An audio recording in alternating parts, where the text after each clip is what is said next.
Michael Jordan led the '84 Bulls to the playoffs in his rookie year. Tom Brady led the Patriots to a Super Bowl in his first year as a starter. And Lightning McQueen, he chose not to win the Piston Cup in his rookie year, changing the course of racing as we know it. Finishing in the infamous three-way tie, getting coached by the late and great Doc Hudson. You just can't make that up. You just can't write that. And I mean, his career from that point on was insane. He went back-to-back 3 separate times. And remember, this was all before that supposed career-ending injury he sustained, which was followed up by him coming back the same year and racing and coaching. And I mean, that's just Piston Cups. Let's talk about some of his other accolades for a second. 4 World Grand Prix victories. That's just another level of dominance we're not used to seeing. Don't forget, he also participated in the Thunder Alley Derby a couple times. He won the Mater National, and he won the Race-O-Rama in the infamous Chick Hicks cheating scandal. But despite all of this, many haters of McQueen like to point to his coaching. He was coached by 2 all-time greats at one point in his career or another.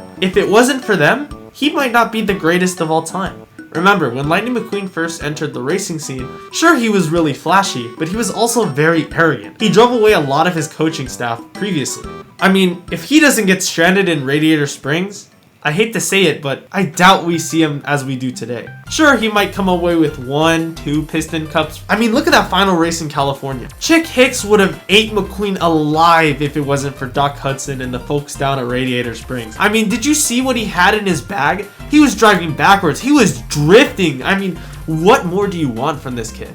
I seriously think under any other coaching staff that he couldn't drive away, pun intended, he wouldn't have got as many Piston Cups or any other accolades. I mean, who are we comparing him to? Strip Weathers is a really great racer, alright? I mean, he is one of the greats, no debate about it. But, you gotta hear me out here. McQueen matched that in half the time it took him to get those, and not to mention, he also has like the World Grand Prix under his belt. I think it's really hard to argue that the King is better just because he did it first. He has longevity in the bag. I mean, McQueen could probably go another 10-15 years, but I think right now a coaching role is perfect for him. It's really easy to put McQueen number 1, especially when you account for more than just Piston Cups. If it was just Piston Cups, I would be okay with 1 or 2, honestly. Say what you will, they're both some of the greatest of our time. Michael Jordan is a 6-time NBA champ, 6-time Finals MVP, 5-time regular season MVP, and a 10-time league scoring leader. He did all of that in 15 seasons. He is the closest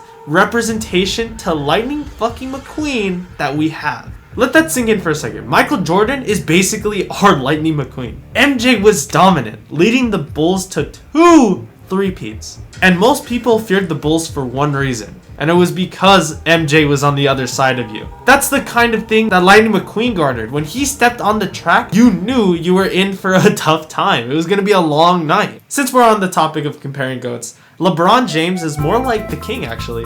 1, because they have the same nickname, but 2, because longevity is on their side. I will say, LeBron and MJ are kind of interchangeable sometimes, kind of like how McQueen and Strip Weathers are. One has longevity on their side though, and the other just has more accolades to show, which is pretty cool, in my opinion.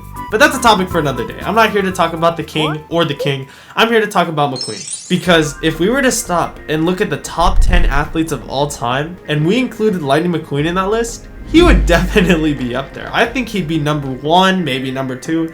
McQueen, obviously, one of the greatest to ever be a racist. I mean, you just look at his stats. There's no arguing. There's no denying that he's one of the greatest. But let me know what you think. Do you have Strip Weathers higher than McQueen? And if you don't want to comment, why not watch this video? It's pretty good. I should know I made it. Alright, bye.